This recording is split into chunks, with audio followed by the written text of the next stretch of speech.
माजी मंत्री स्वर्गवासी शंकररावजी कोल्हे यांच्या द्वितीय पुण्यस्मरणानिमित्त सहकार महर्षी शंकररावजी कोल्हे विचारधारा ट्रस्ट आयोजित श्रीमद भागवत कथेचे आयोजन।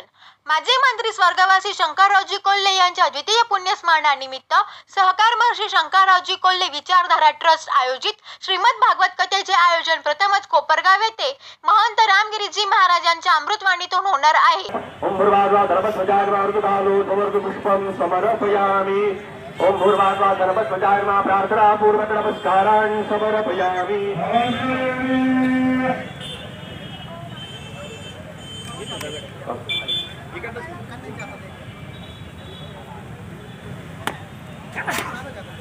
गोपाल कृष्ण भगवान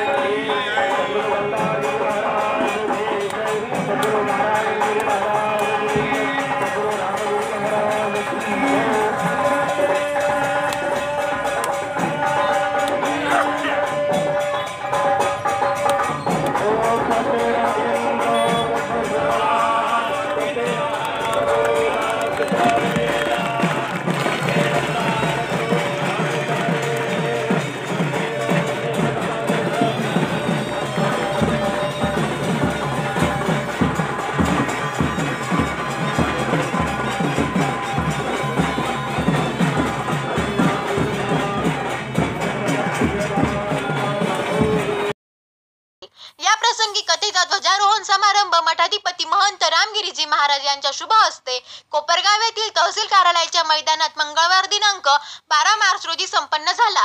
या प्रसंगी राष्ट्रसंत जनार्दन स्वामी आश्रमाचे मठाधिपती परमपूज्य स्वामी रमेश गिरीजी महाराज, परमपूज्य श्री क्षेत्र मंजूर येथील महामंडलेश्वर 1008 शिवानंद गिरीजी महाराज, परमपूज्य राघवेश्वरानंद गिरीजी उंडे महाराज, आत्मा मालिक ध्यानपीठाचे संत शेलार महाराज, संजीवनी शैक्षणिक संकुलाचे मॅनेजिंग ट्रस्टी अमित दादा कोल्हे, गणपत महाराज लोहाटे, संत अशोक महाराज, संत प्रेमानंद महाराज, संत कोंडीबा पठारे महाराज, मधुकर महाराज, गोवर्धन गिरीजी महाराज, राजयोगिनी ब्रह्म चैतालीताई, संजीवनी महिला बचत गटाच्या अध्यक्ष सौ रेणुकाताई कोल्हे, ब्रह्मकुमारी ज्योती दीदी आदीसह विविध संतांच्या आणि मान्यवरांसह विविध संस्थांचे चेअरमन, संचालक, पदाधिकारी, कार्यकर्ते, नागरिक व मान्यवर मोठ्या संख्येने उपस्थित होते।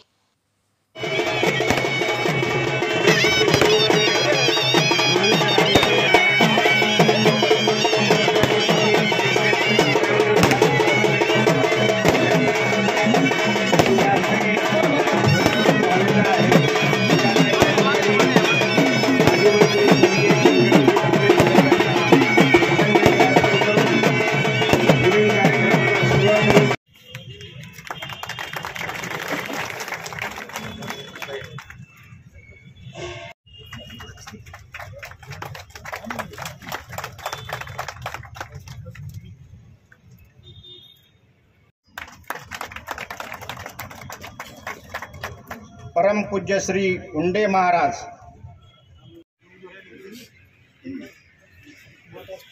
योग आपल्याला आता मिळालेला आहे। 2 वर्षापूर्वी आम्ही आदरणीय रामगिरीजी महाराज यांची याच भागवत सप्ताहासाठी तारीख घेतली होती, परंतु दरम्यानच्या काळामध्ये आदरणीय कोल्हे साहेबांचं महानिर्वाण झालं आणि मग तो कार्यक्रम आपण करू शकलो नाही। परंतु द्वितीय पुण्यस्मरणाच्या निमित्ताने का होईना हा कार्यक्रम आपण करावा आणि साहेबांच्या आठवणींना उजाळा द्यावा।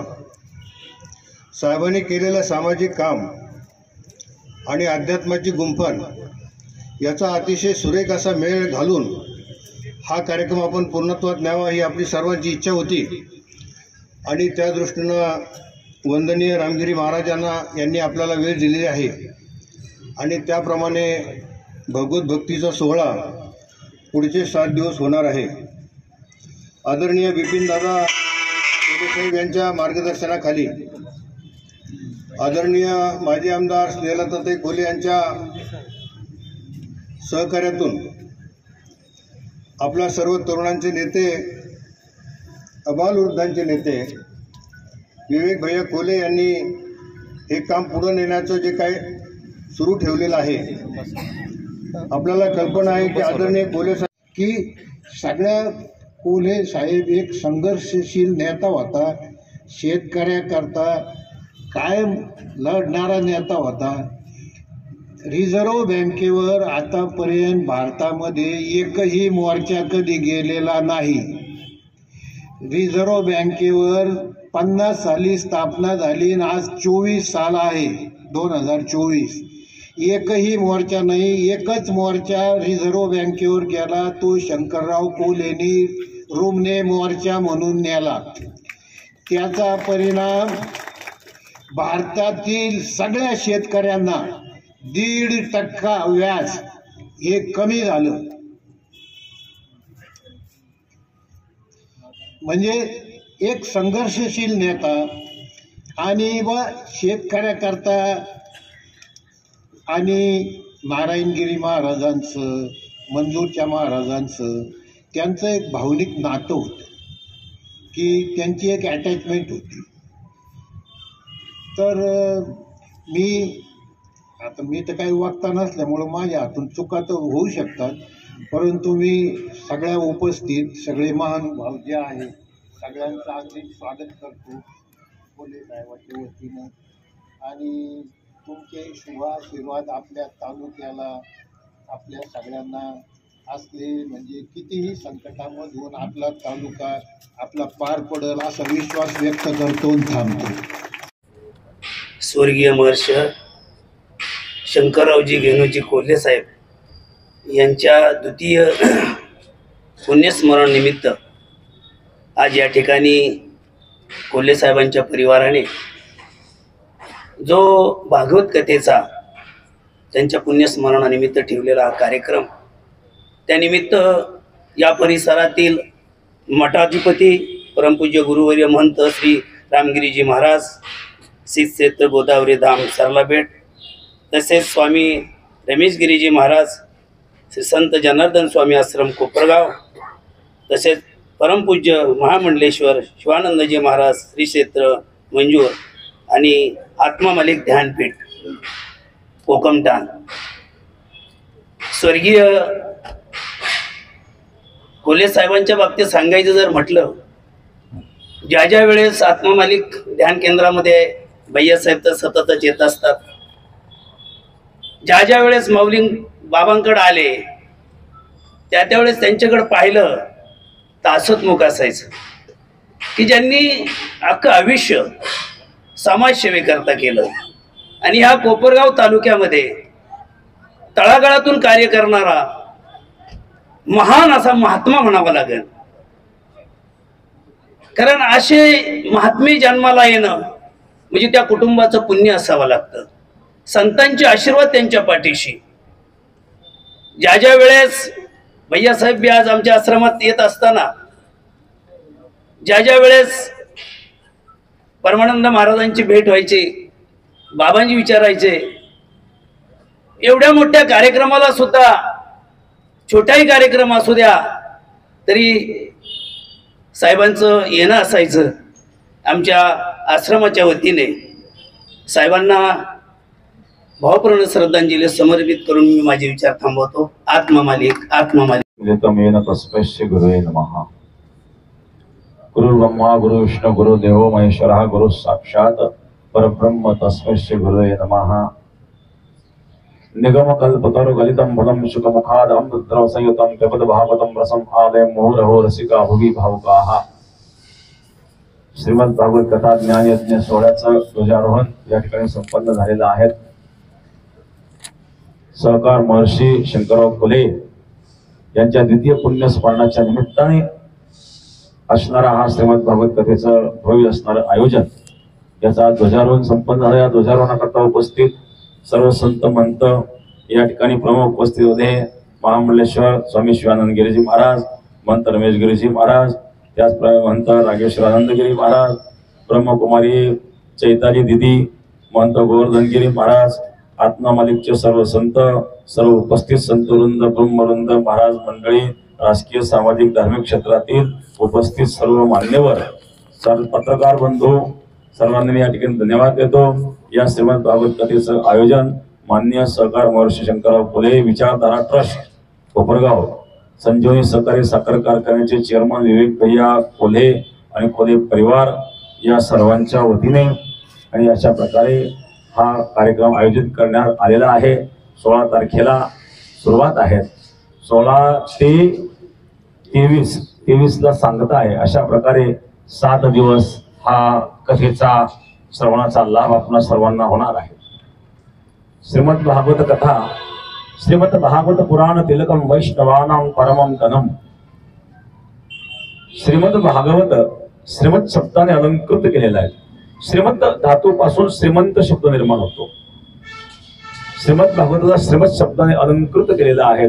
श्रीमद म्हणजे ऐश्वर्य आहे. भागवत हे 4 अक्षर आहेत. भा म्हणजे भाव, ग म्हणजे ज्ञान, व म्हणजे वैराग्य, त म्हणजे तप. या 4 गोष्टी आपल्या अंतःकरणात वृत्तींगत करणारा भागवत आहे. अंतःकरणामध्ये भाव निर्माण करतो. देवा कारणे भाव तस्मात द्यावे नलगे, फारसेवित झाले कचित्त तरी बहुत, एवढ्यासाठी नका करू आता हातगा, काही नलगे येत भावचे कारण, आपला भाव जागृत करणं. ग म्हणजे ज्ञान, ज्ञानाचं भांडार श्रीमद भागवत आहे. व म्हणजे वैराग्य, त म्हणजे तप, तप म्हणजे सहनशीलता. या सर्व गोष्टी आपल्याला श्रीमद भागवत शिकवतो. वेदरूपी कल्पवृक्षाचं परिपक्व फळ श्रीमद भागवत आहे. निगम कल्पतरो गलितम फलम, शुक मुखाद अमृत द्रव संयुतम, पिबत भागवतम रसम, आलय मुहुरहो रसिका भुवि भावका. हा निगम कल्पतरो गलितम फलम, नितराम गमयते बोधयति स निगमो वेदाः. वेदरूपी कल्पवृक्षाचं परिपक्व फळ म्हणजे श्रीमद भागवत आहे. आणि याच्या श्रवणाने जीवनाची व्यथा हरण होते. भागवत कथा ही केवळ कथा नाही आहे. पुराणामध्ये शिक्षा प्रधान वाक्य असतं. इतिहास आणि पुराण या दोघांमध्ये काय फरक आहे? इतिहासामध्ये घटना प्रधान वाक्य असतात. इतिहासामध्ये घटनेला विशेष महत्व असतं. पुराणामध्ये घटनेला महत्व नाहीये. त्या घटनेचा आपण विचार काय घेतो त्याला महत्व असतं. पुरा अपि नवः इति पुराणः, पुरातन असूनही नित्य नूतनता ज्याच्यामध्ये आहे त्याला पुराण म्हणतात. आणि इतिहास शब्द सरळ तुम्हाला सांगतो. इति म्हणजे शेवट, हास म्हणजे हसणे. इतिहास म्हणजे काळाने उडवलेली हसी. इतिहास हे सांगतो आजपर्यंत सगळे होऊन गेले पण आता नाहीये. आजा मेला, पंजा मेला, बाप मसना गेला, देखत देखत नातू पुंतू तोही तैसा झाला. इति म्हणजे शेवट. एवढा मोठा होता, एवढं कार्य केलं पण इति झाला. आणि म्हणून ती इति मी पाहिली मग काळ ज्याला पाहून हसतो त्याला इतिहास म्हणतात. इतिहास म्हणजे काळाने उडवलेली हसी. पण किती मोठा असला तरी तो इतिहास जमा होणार आहे. आणि म्हणून इतिहासामध्ये घटना प्रधान वाक्य असतात. पुराणामध्ये शिक्षा प्रधान वाक्य असतात. पुराणामध्ये अशा अनेक कथा येतात की त्या कथेमध्ये साशंकता निर्माण होते. परंतु त्या ठिकाणी त्या कथेपाठीमागे कोणते विचार घ्यायचे? श्रीमद भागवत ही एक समाधी भाषा आहे. विद्यावंता भागवते परीक्षा. कोणी किती विद्वान असला तर तो सांगू शकत नाही 100% मला श्रीमद भागवत कळाला म्हणून. आयुष्य गेले, जन्मचे जन्म गेले तरी भागवत कळणार नाही. कारण श्रीमद भागवतामध्ये विद्वानाची बुद्धीची परीक्षा असते. काही कुठे श्लोक असतात. आणि म्हणून श्रीमद भागवत हा ग्रंथ असा की जीवनभर संपत नाही. 7 दिवसामध्ये आणि काही त्रोटक प्रसंग आपण त्या ठिकाणी घेणार आहोत. आणि म्हणून या 7 दिवसामध्ये श्रीमद भागवत रसामृत आपण पान करणार आहोत. निगम कल्पतरो गलितम फलम, वेदरूपी वृक्षाचं परिपक्व फळ आहे ते. गलितम फलम म्हणजे फल परिपक्व केव्हा होतं? जेव्हा ते देठाला सोडून देत तेव्हा ते परिपक्व असतं. त्याप्रमाणे आसक्ती रूपी देठाचा त्याग केलाय ती परिपक्वता आणण्याकरता श्रीमद भागवत आहे. आणि श्रीमद भागवत हे वेदरूपी कल्पवृक्षाचं परिपक्व फळ आहे. कोले साहेब यांच्या द्वितीय पुण्यस्मरणाच्या निमित्ताने कोले परिवाराने अर्थात शंकररावजी कोले विचारधारा या ट्रस्टने या ठिकाणी या कोपरगावच्या अंतर्गत असलेला हा एक धार्मिक कार्यक्रमाचा हा परिसर, याच परिसरामध्ये या ठिकाणी परमपूज्य हरिभक्तपरायण मठाधिपती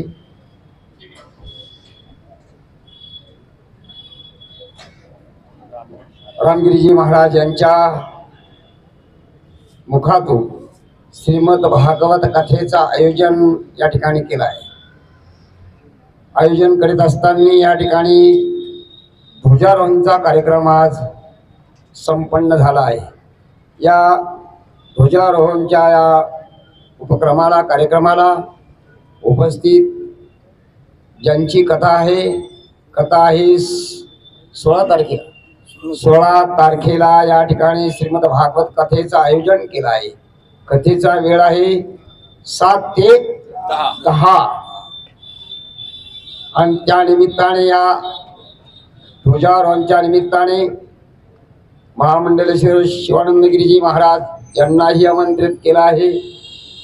रामगिरीजी महाराज यांच्या उपस्थितीत पुंडे महाराज, गोवर्धन महाराज,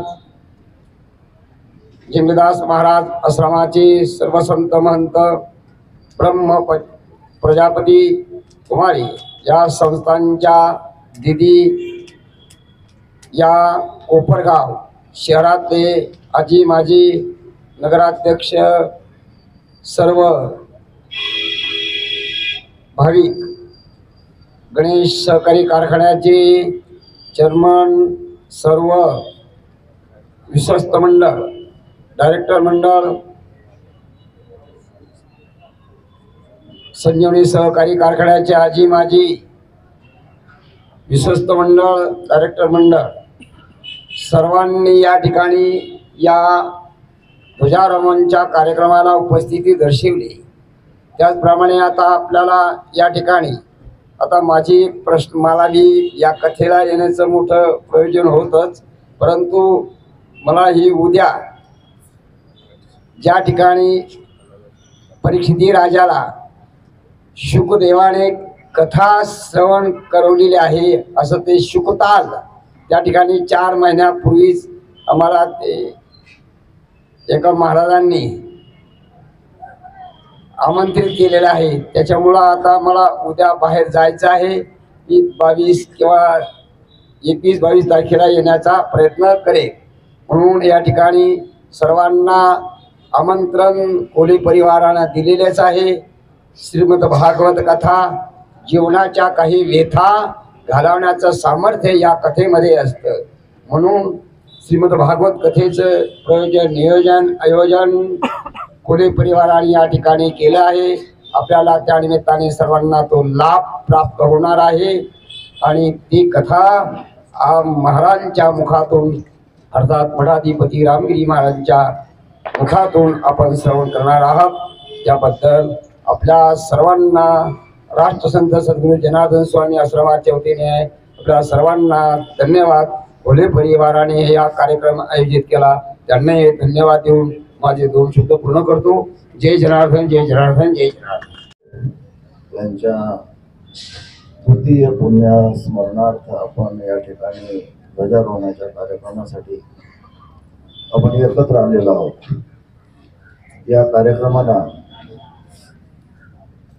सर्वांना परिचित असलेले परमपूज्य सरलापेठचे मठाधिपती रामगिरीजी महाराज, जनार्दन स्वामीचे आदरणीय परमपूज्य उत्तराधिकारी रमेश गिरीजी महाराज, पुंडे महाराज आणि सर्व संत महात्म्यांच्या उपस्थितीमध्ये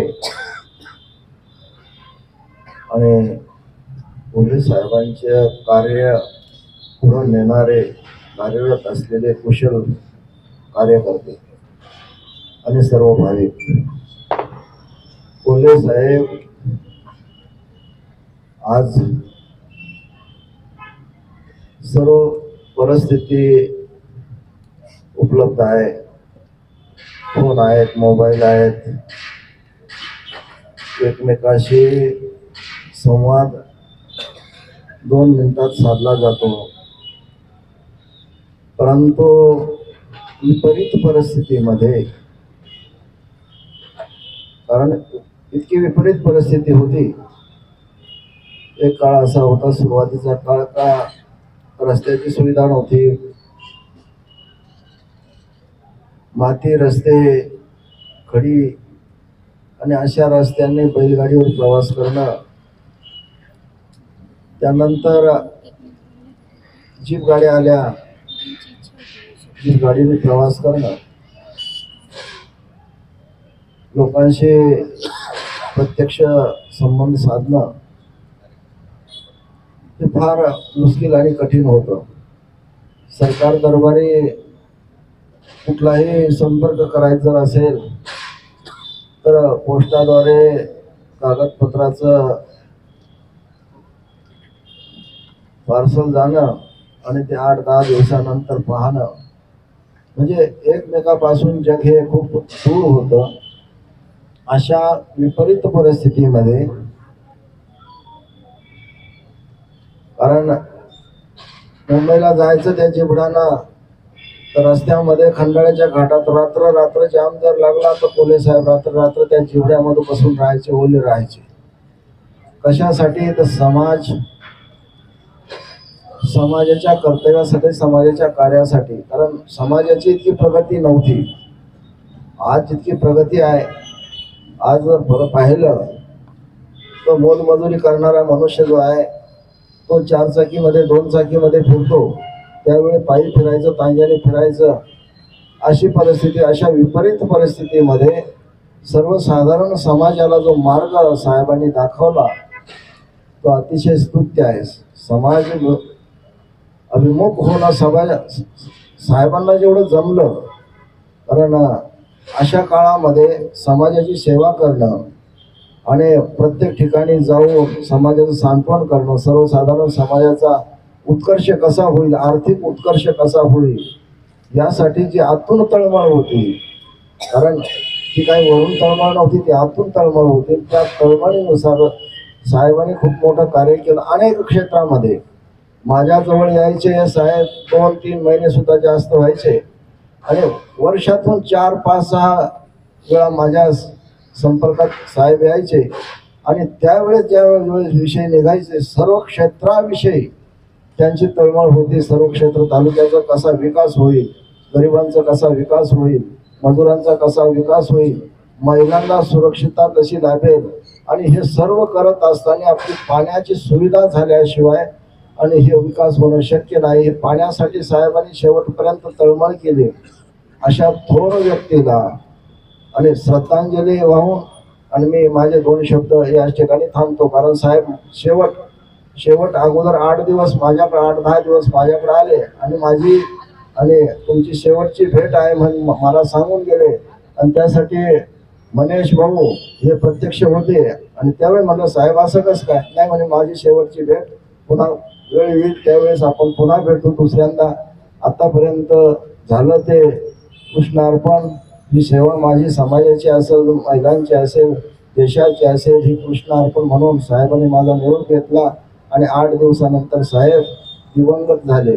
त्यांच्या या पुण्यस्मृतीनिमित्त त्यांना भावपूर्ण श्रद्धांजली वाहतो आणि या ठिकाणी थांबतो.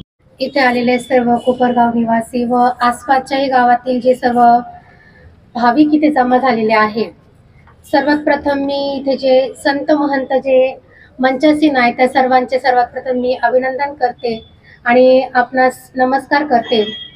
या ठिकाणी आपण बघतो की अध्यात्माची ओढ ही पहिल्यापासून सर्वांना खूप असते, परंतु त्याचं मार्गदर्शन करण्यासाठी कोणीतरी नेतृत्व करणारं पाहिजे असतं. आणि आध्यात्मिक आणि सामाजिक दोन्ही कार्यांचं बीजारोपण हे साहेबांनी केलेलं आहे. श्री स्वर्गवासी शंकररावजी गेणूजी कोले साहेब, आपण बीज बनवून हे कार्य सुरू केलं. आपल्याला सगळ्यांना माहिती असेल की बीज जमिनीमध्ये गुप्त असतं आणि झाड प्रत्यक्ष होत असतं.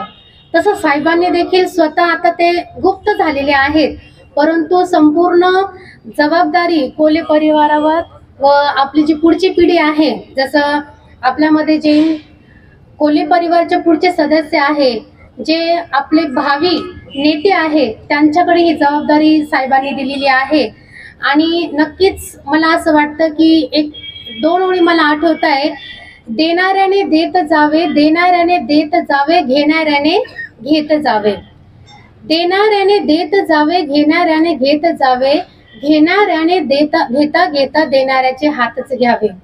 तसं मला नेहमीच असं वाटतं की साहेबांच्या पावलावर पाऊल टाकून नक्कीच आपली जी पुढची पिढी आहे, आपले अमित दादा असतील किंवा विवेक दादा असतील, तर आपणही नक्कीच ती पुढची पिढी आपण म्हणजे सगळे काही कार्य आत्मसात करणार आहोत.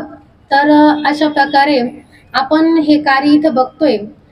आज जसं झेंड्याचं ध्वजारोहण जे झालेलं आहे, तर आपण कधी विचार केलाय की आपल्या आध्यात्मिक क्षेत्रामध्ये भगव्या रंगाचं का महत्व आहे?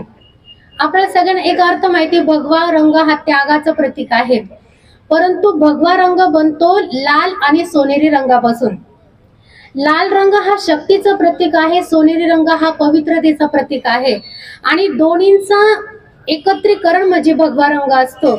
आणि तो भगवा रंग जेव्हा उंच ठिकाणी पडकतो, तर त्यावेळेस त्याच्यातनं जे प्रकंपन आहे ते संपूर्ण परिसरामध्ये पसरत असतात. म्हणून ध्वज नेहमी उंच ते उंच ठिकाणी लावला जातो. तर मला असं वाटलं की आपण भगव्या रंगाचं महत्व इथं सांगावं, म्हणून असं वाटलं की आपण पण इथे 2 शब्द बोलावं. तेव्हा रामगिरी महाराज व तसेच संत जेही आज इथे उपस्थित झालेले आहे, त्यांना मी खरोखर खूप शुभकामना देते की तुमच्या मुखातून जी रसाळ वाणीच्या माध्यमातून सर्व जे श्रोते जे भागवत गाथेचं श्रवण करणार आहे, तर श्रवण करताना पण नम्र निवेदन आहे की फक्त त्या काळात काय झालं ते ऐकण्यापेक्षा आज ते ज्ञान माझ्या जीवनात काय गरजेचं आहे तसं समजून तुम्ही जर त्यांच्या मुखातून ही जर वाणी ऐकली तर त्याचा लाभ जास्त आपल्या सर्वांना होणार आहे.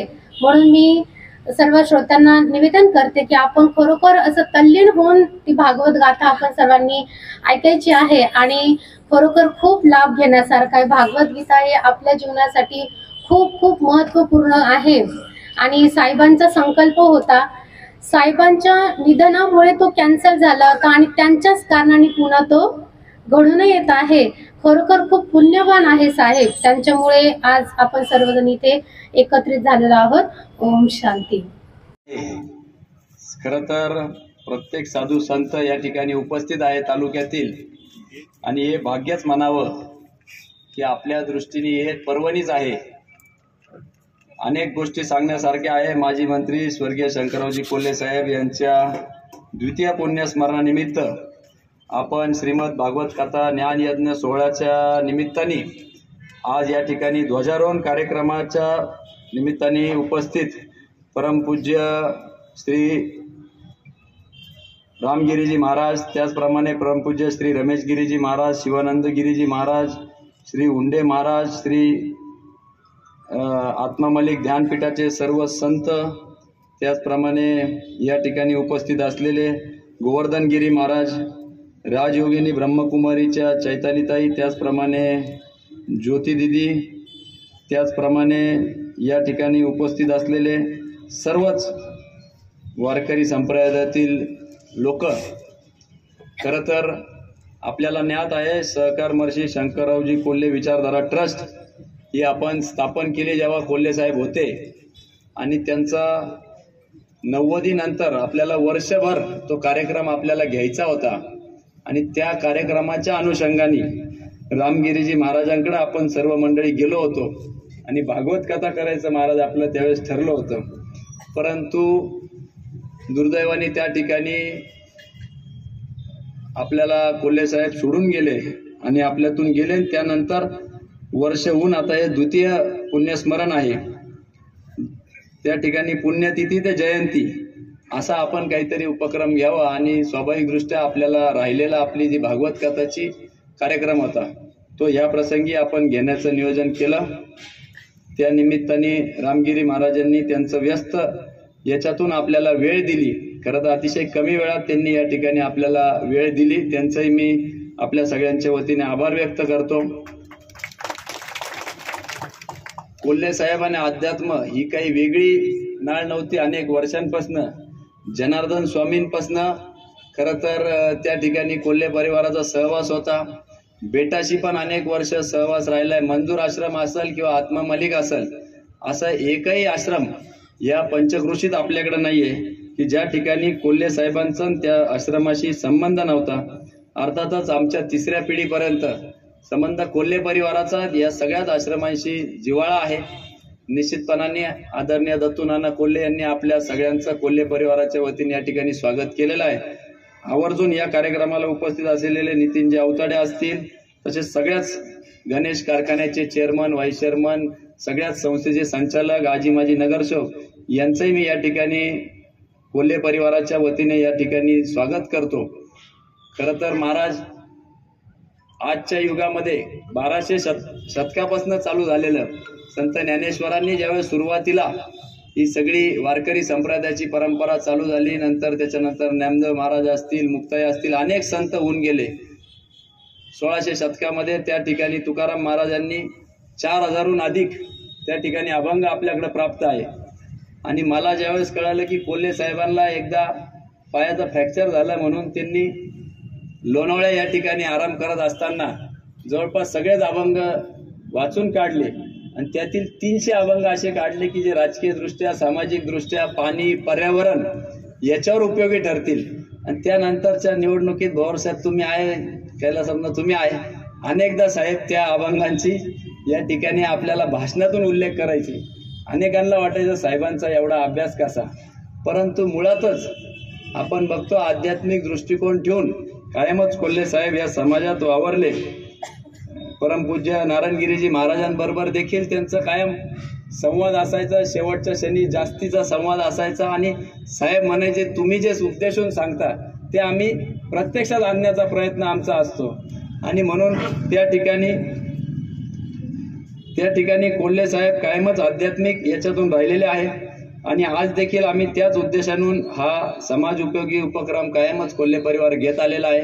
सर्वधर्मीय सामुदायिक विवाह सोहळा असेल किंवा कुठल्याही परिस्थितीमध्ये समजा खिलारीला भूकंप झाला, गुजरातला झाला, की फक्त आपल्या मतदारसंघाचं न बघता आपल्या हातून जेवढं काही समाजकार्य होईल त्या पद्धतीने आपण या ठिकाणी समाजकार्य करायचा प्रयत्न करत असतो। ही देखील एक कोपरगावकरांसाठी पर्वणी आहे। परमपूज्य रामगिरीजी महाराजांची पहिल्यांदाच आपल्या या कोपरगाव नगरीमध्ये भागवत कथा होत आहे। हे आपलं सगळ्या कोपरगावकरांचं हे भाग्य मी असं समजतो आणि या निमित्ताने सगळ्यांना आवाहन करतो की आपण सगळ्या जणांनी 16 तारीख संध्याकाळी 7 ते 10 रोज असं 23 तारखेपर्यंत 7 दिवस ही भागवत कथा चालणार आहे। 23 तारखेला काल्याचं कीर्तन होणार आहे आणि त्यानंतर महाप्रसादाचं आयोजन याच ठिकाणी केलेलं आहे। मागं मोठ्या व्यासपीठाचं हे आजच्या पुरती आपण हे मंडप टाकलं होतं ध्वजारोहण कार्यक्रमानिमित्त। माझ्या मते जवळपास सगळ्याच 100हून अधिक गावातून सगळेच प्रतिनिधी आज या ठिकाणी आलेले आहे। ध्वजारोहण कार्यक्रम म्हणजे एक प्रतीक असतं की काही दिवसांनी या ठिकाणी सप्ताह होणार आहे, गावोगावी त्याची माहिती गेली पाहिजे। मी आपल्या सगळ्यांना आवाहन कराल की आपण देखील आपल्या गावात, वॉर्डात, आपल्या परिसरामध्ये या पत्रिका सर्वसामान्यांपर्यंत पोहोच कराव्यात, जेणेकरून जास्तीत जास्त लोक या आपल्या भागवत कथेसाठी आणि ज्ञानयज्ञ सोहळ्यासाठी या ठिकाणी उपस्थित राहतील। हे ग्राउंड तसंच याच्या पलीकडचं, रस्त्याच्या पलीकडचं दोन्ही ग्राउंड आपण त्या ठिकाणी घेतलेले आहे। इथं उपस्थित सगळ्या संतांना, महानुभावांना मी विनंती कराल की आपण देखील या कथेला भेट द्यावी। संत व्यासपीठ देखील आपण स्वतंत्ररित्या त्या ठिकाणी ठेवलेलं आहे। त्याच पद्धतीने ज्येष्ठ नागरिकांची या ठिकाणी आलेले आहेत, त्यांच्यासाठी देखील स्वतंत्र बैठक